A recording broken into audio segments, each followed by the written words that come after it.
एक महत्त्वाची घडामोड आहे। मुख्यमंत्री फडणवीसांच्या कामाचा पाढाच सुरेश धस यांनी वाचलाय। मुंबईच्या कोस्टल रोडची संकल्पना देवेंद्र फडणवीस यांची होती। काहींनी ही संकल्पना आमची असल्याचं सांगितलं असं सुरेश धस यांनी म्हटलंय। शक्तीपीठ महामार्ग विरोधी आंदोलनाला विरोधक बळ देत असल्याचा आरोपही धस यांनी केलाय। मुंबईचा कोस्टल रोड ही कल्पक योजना ही आताचे राज्याचे मुख्यमंत्री देवेंद्र फडणवीस साहेबांची आहे। हे तर मान्य करावं लागेल ना तुम्हाला।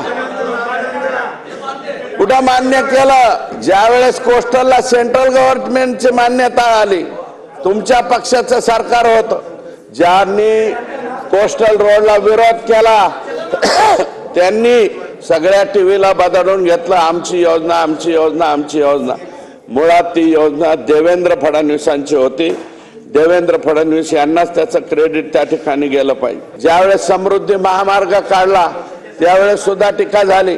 तसेच शक्तीपीठाच्या बाबतीत सुद्धा राज्यातून कोणत्याही तालुक्यातले लोक इथं उपोषणाला बसले की त्याला विरोधी पक्ष भेटायला जायला तयारच।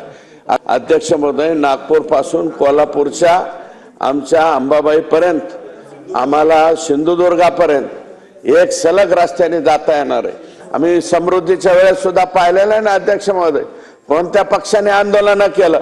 समृद्धीचा महामार्ग झाला नाही पाहिजे,